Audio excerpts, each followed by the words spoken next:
So let's chat about this recent film that's been released entitled Leave the World Behind. We're not going to do a complete deconstruction of this film, but we're going to touch on a couple of dynamics, interesting dynamics related to the film.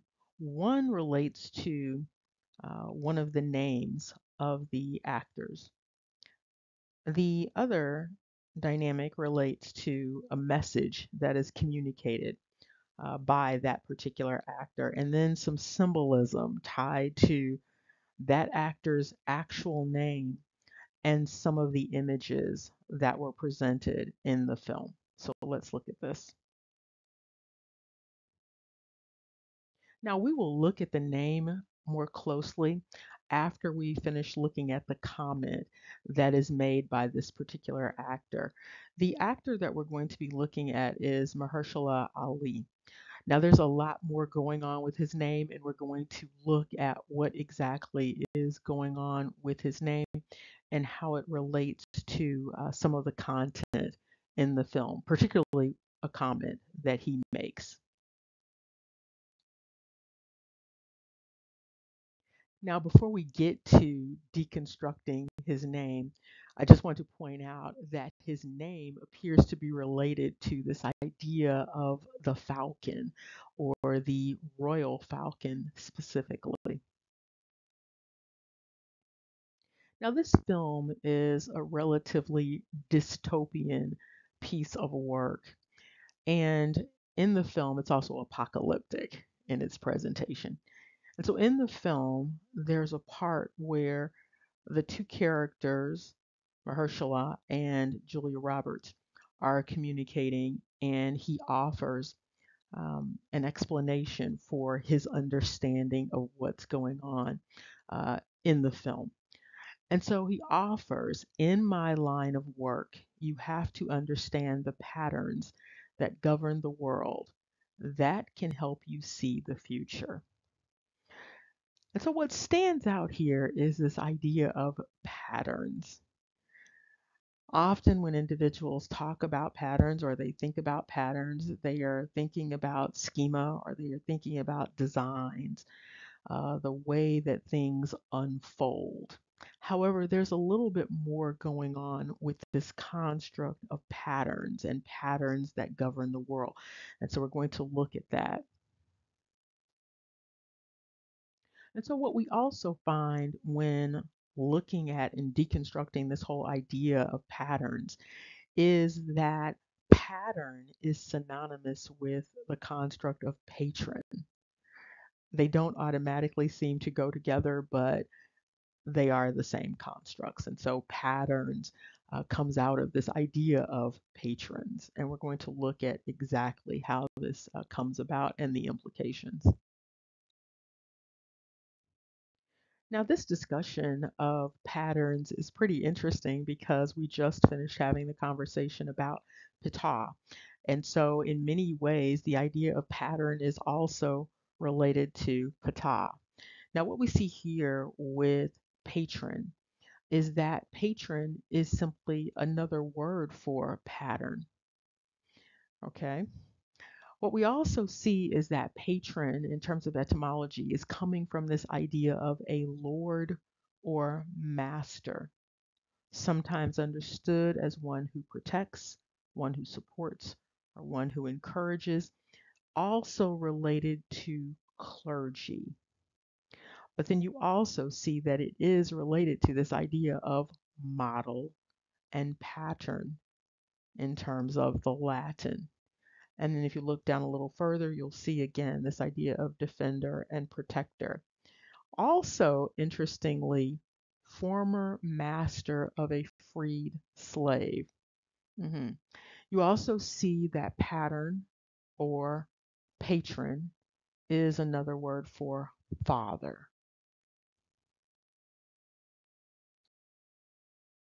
You might sometimes hear of someone who is a patron of the arts. And so this is someone who encourages the work of another individual, usually associated with wealth and power. Okay, so those are the individuals who can support the work of these artists historically and even in current times. And so there's also, again, this relationship between this idea of patron and religion. And so this person might also be thought of as an individual who is a founder of a particular religious order. And so, in addition to patron, we have this idea of patroon, which also includes this idea of a landholder. In other words, the landed gentry. And so now we have this expanded understanding of this idea of pattern that is mentioned by this individual in the film, whose name is the character's name is Scott. That's the surname. So we have this expanded understanding of this idea of patterns, going from patterns, designs, and models to this idea of patron. And so now when we look at it, we see that there are other constructs that go along with this idea of patterns and perhaps him noticing these patterns. And so we now have patron as being synonymous with investors, one who finances something, a backer. And interestingly, this idea of patron is also tied to the construct of angel. And so this is a truly expanded understanding of this particular construct of pattern that is mentioned. So essentially, what we have here is this construct of pattern and this construct of patron, which essentially is translating to Lord or Master. And so now, with this expanded understanding of this construct of patterns, and understanding that it also relates to this idea of patron, we come away from this line with a different understanding. And again, remembering that this is this sort of apocalyptic dystopian piece here. And so when we look at the line that's coming from that entity understood as Scott in the film, we have now, in my line of work, you have to understand the investors, the ones who finance, the ones who are lords, masters, and fathers. So, all of these entities that govern the world, that can help you see the future. So, when you understand who basically is financing, backing the world, these individuals who govern the world, the masters that govern the world, that can help you see the future. Now we're going to transition to talking about Mahershala's actual name. Now, there has been some confusion about the origin of the name. There's a little bit of confusion about whether this was his birth name or whether this was a name that he took on at a later time. Either way, it doesn't matter. The name was chosen one way or another. What's interesting is the name. And so this is the name of the individual that's behind the character whose name is Scott. And there's a lot that goes on with that name, Scott. And we can talk about that at another time. And yes, of course, it's related to Set. Who else would it be related to? Okay, so there are multiple components to this name. And so it's pronounced all as one, the Mahershala, but it has components of Meher or Mahar, Shala, Hash, Baz. Now, when we look at Strong's Concordance, we're going to see something a little different in terms of the phonetic spelling of this particular name. And we're also going to see the origin of the name. Now, before going into the deconstruction of the name, I want to point out a few things about the context of this name. First of all, this name is a name that falls under the 12 tribes, so 12 tribes of Jacob, and also specifically under the group known as Yehudi. We've just been talking about Yehudi or Judah. Also, this name is a name of a son of Isaiah, the prophet Isaiah. And when you look at the total name, you also have this indication that it is related to what is known as the house of Shabazz or the tribe of Shabazz, which also has all of this mystery attached to it. But once you see the name, you see how it all falls into place. And now we get to this interesting name for the individual who is conveying this message in this film under the name Scott. And so at Strong's Hebrew 4122, you have the Maher Shalal Kashbaz. Okay, so that's interesting to keep in mind. You always have these interesting spelling deviations that you don't expect when you start looking at these etymologies. Anyway, what we have here is that this name is the symbolic name of the prophet Isaiah's son. Okay, now here's the interesting part. You often find names in the Hebrew that are pretty direct, pretty straightforward, but this particular name has multiple components to it. It's an entire construct here. Okay, and so this name taken all together is swift booty, speedy prey with the is inserted. So swift is booty, speedy is prey. And again, this is the symbolic name of Isaiah's son. We're going to deconstruct this a little bit more so that we can get a better understanding of the implication of this particular name. And here you see it again indicating literally this is the meaning of the name. So even though the name is a symbolic name for the son of Isaiah, the meaning of it literally is swift is booty, speedy is prey. And then there's some indication that it has roots in the Assyrian. And so you see some interesting dynamics going on here, which coincide with the Hebrew and the Yiddish phonetic spelling of this name. And so you see that Maru, Tamirtu, Tamartu. And in this instance, it's related to this idea of sending a missive and a gift, something that is traveling. And here you can see the components of the name all together as one name with the hyphens down at the bottom. But again, it's important to keep in mind that each one of those words that forms this name, each word has its own meaning. It looks like it's actually repeating the meaning. So swift is booty, speedy is prey. It looks like it's saying the same thing twice, but there's something else going on with that second part. We're going to talk about the symbolism related to the first part and the second part. Now, here in Strong's, you see a bit more information related to this name, this deconstruction. And so it indicates hasting is he, the enemy, to the booty, swift to the prey. Okay, so we're going to break this down a little bit more. Now, what's always interesting is when you're doing a deconstruction and it comes up first in Yiddish versus coming up in Hebrew.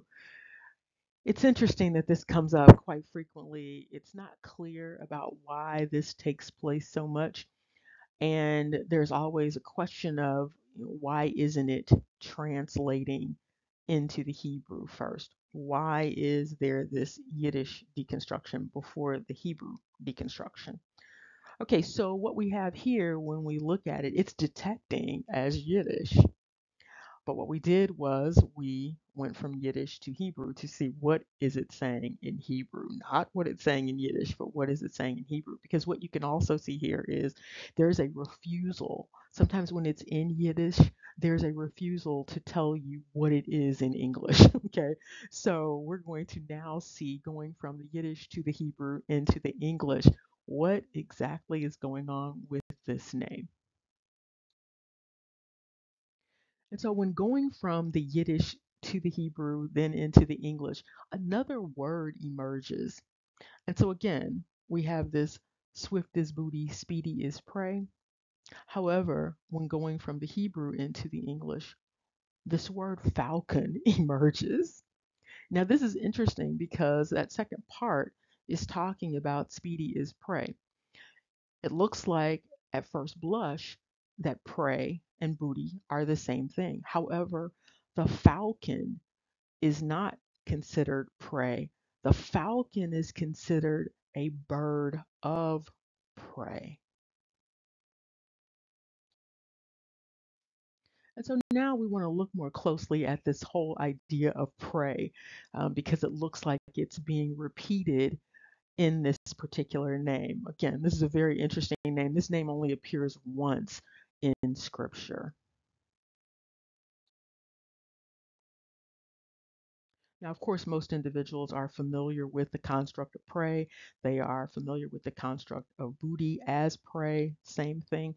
But we're going to do a little bit more deconstruction so that we get a better idea of what's going on with this symbolism that also pops up in the film. So we have this individual with these constructs as a part of the name.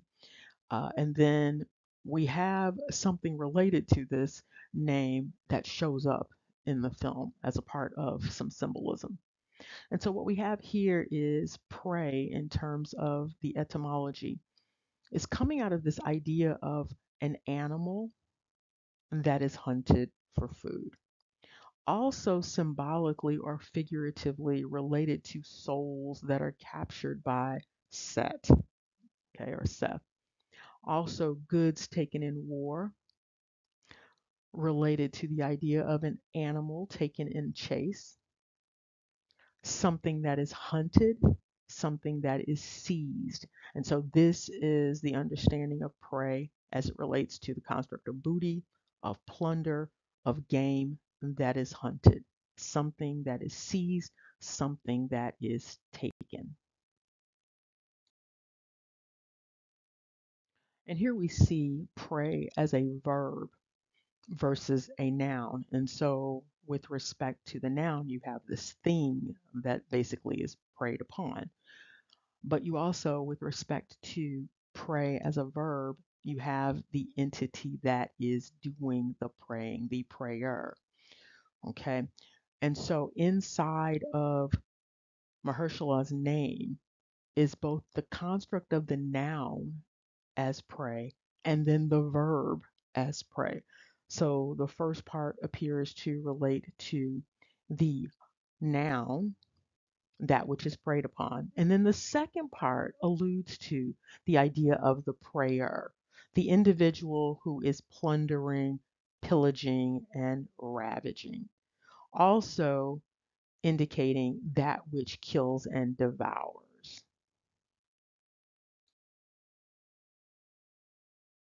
And so now what we're going to do is we're going to look at the deconstruction of the construct of booty. And you're going to see how it, of course, relates to the idea of prey, but it also relates to this symbolism, this very odd symbolism that pops up in the film. It's sort of hard to believe that it's a coincidence with respect to the symbolism, but if that's what people want to believe, they are definitely free to believe that. Anyway, booty is another word for valuable stolen goods, something seized in a war. And so you see these other ideas like loot, plunder, pillage, haul, and specifically prize and trophy. Again, spoils, the spoils of war. This construct comes up symbolically in the film. So you have this in Mahershala's name, all of this stuff going on with swift booty, and speedy prey. But you also see this dynamic related to booty, prize, trophy in the symbolism, and we're going to look at that. Now, you might recall many, many years ago, we addressed the 1619 dynamic. And this whole dynamic related to point comfort, the white lion, the treasurer, the hope well, all of that stuff's going on with that interesting narrative. The narrative is fictitious on many levels. It's unclear why it continues to be pushed, but it is fictitious. A significant part of it is fictitious. It's hard to, at this point, believe any of it. If you've got a part of it that's fictitious, then it's fair to say that the whole thing is fictitious. And we're going to look back at the slave voyages database quickly here to see some other things that have popped up, related to all of this symbolism and this 1619 narrative.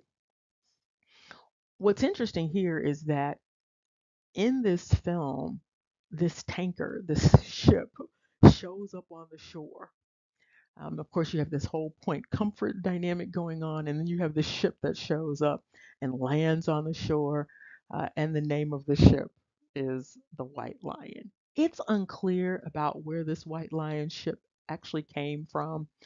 There is some indication that it's Dutch, that it's British.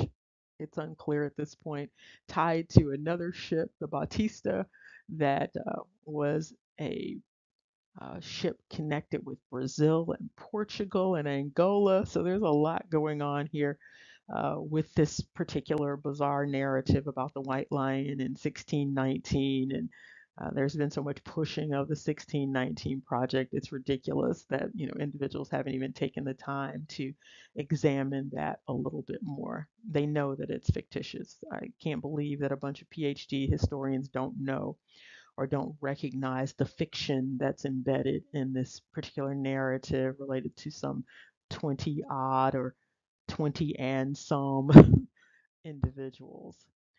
At any rate, what we have here is this white lion symbolism landing on this particular beach. Now this takes us to the slave wages database, back to the slave wages database.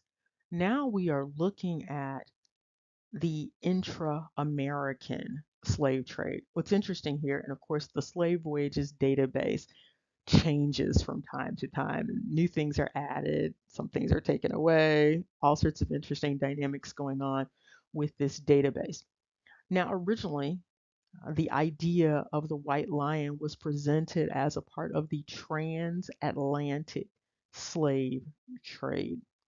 However, in the slave wages database now, this white lion ship is a part of the intra-American slave trade. That changes the whole narrative from the captives from Angola to some captives coming from somewhere in America. Again, the whole narrative is convoluted. At any rate, for the White Lion, you see the year 1619, the vessel name, and then you see, of course, those other famous ships, the Treasurer and the Hopewell. And then for a couple of dates, we don't even have the name of a ship.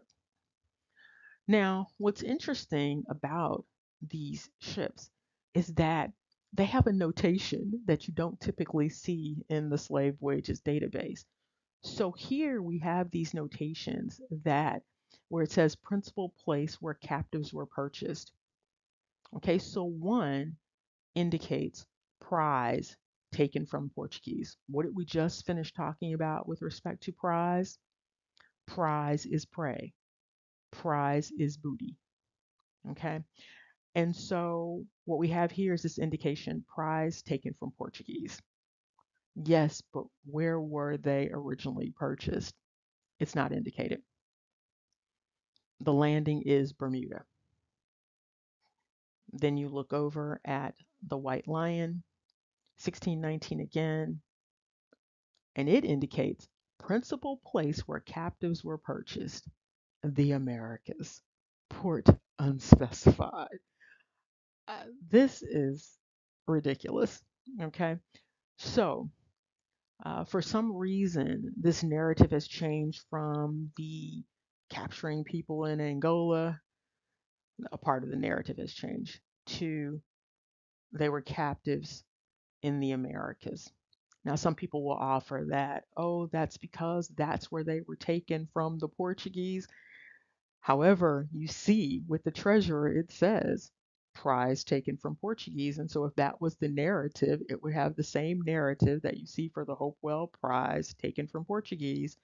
Um, prize unknown place, prize unknown place, prize unknown place.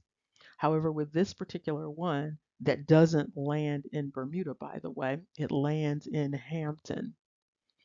Um, you see that the White Lion was transporting individuals who were in the Americas. Now, some people might say, well, sometimes they were transporting from ships that came from Africa, they landed at another place, and then they ended up in Hampton. Well, that's a part of the transatlantic slave trade, and it would indicate that. It would say this is the first place of landing, second place of landing, final place of landing. You don't have that here. What you have here is what is the truth based upon this fictitious narrative that has been previously presented. And so now we have that the white lion is really something that is related to the Americas.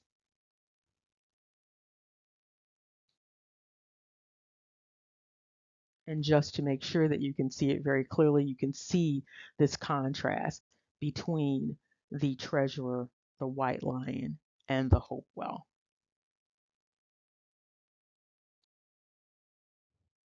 Now let's get back to Mr. Son of Isaiah. And so this whole idea of swift figures prominently in this name. And what we have with the construct of swift is not only this idea of something that is fast or speedy, even though that's what's indicated in the name. This whole idea of swift is booty, speedy is prey. What you also have with this idea of swift, and even with that symbolism of a falcon, is this idea of something that is sharp and expeditious. And so, in addition to swift is booty, you have sharp and expeditious is booty. Remember, booty is the thing that is being hunted, booty is the prize. And so, you have the prize also being understood as sharp and expeditious in terms of the etymology here. And now I want to touch on a couple of other things about this name. And so we're going to look at the implication going on with this name.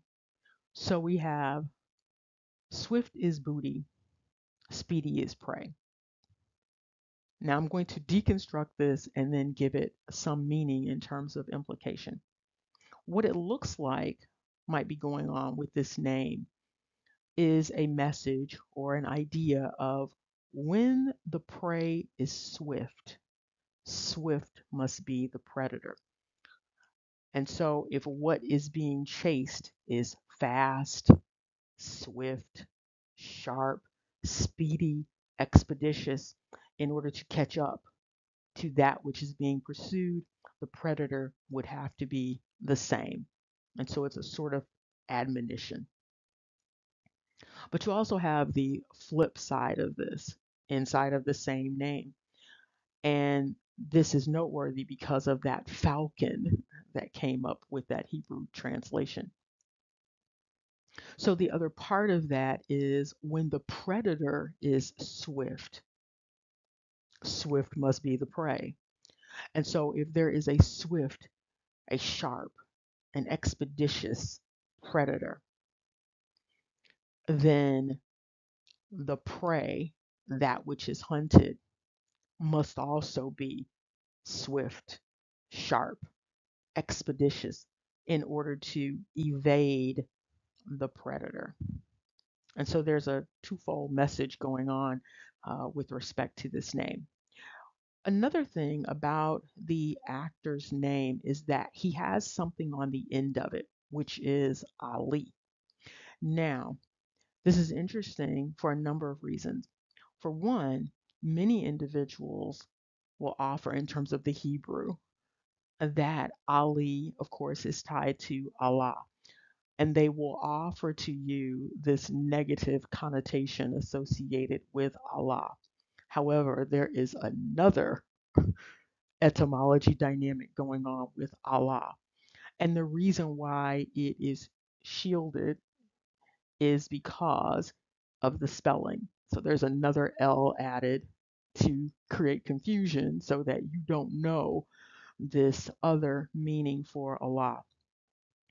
The other meaning for Allah, or another meaning for Allah, is to go up, to ascend, to climb.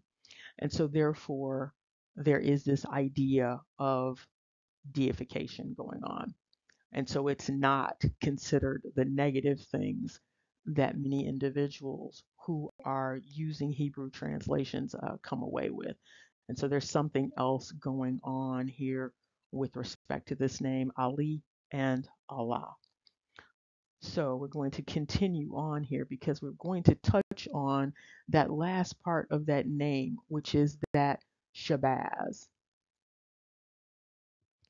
As with so many other things that we look into, we find that there is quite a bit of mystery associated with this name, Shabazz. Now, often this name is considered an Arabic name. However, when doing the deconstruction, we see that this name has other roots or earlier roots. Now, some individuals understand when they are doing the transliteration, they understand this word Shabazz as related to royal falcon. Okay, and so that's in the Persian. This is interesting because, again, we saw when we went from the Yiddish not telling us what it was uh, into the Hebrew and then back into the English, what did we have? The word falcon. And so this name, Shabazz, which is embedded in this particular 4122 Hebrew Strongs, um, it means in some languages royal falcon. It also has a connotation of pride and nobility. And so when Pakistanis and Indians in America come to America, there's often the assumption, according to this article, that it is Shabazz Americanized and meaning pride and nobility. And so when you tie together royal falcon and pride and nobility, you come up with basically the same dynamic. And so that's what is a part of this particular person's name and this symbolic name for this son of Isaiah. Now, this is a continuation of this discussion from this Islamic Studies article. And so the writer, the researcher, is trying to get an understanding of where this name is coming from and offers that some people have suggested that Shabazz comes from the Old Testament.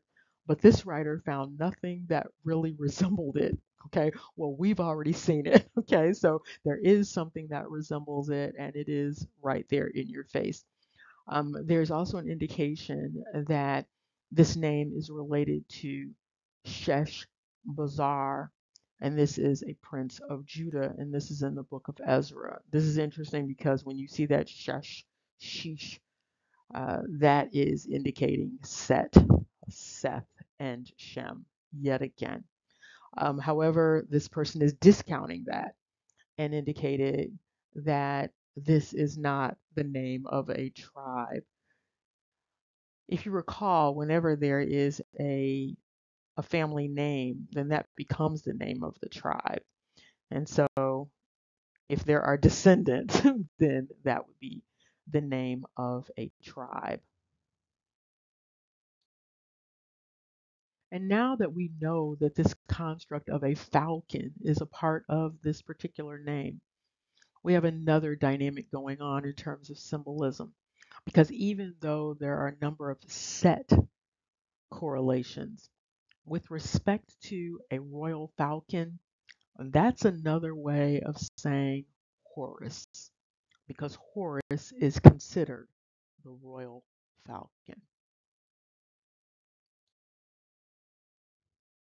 Although this particular film is presented as an apocalyptic, dystopian type of film related to the future, there is also significant symbolism related to historical messaging, dynamics, and these messages might give you more insight into what's going on with the film, what's going on with the narrative, but also it might provide more insight into some of the latent and manifest messages that have been received related to the dynamics of this transatlantic slave trade, that particular narrative.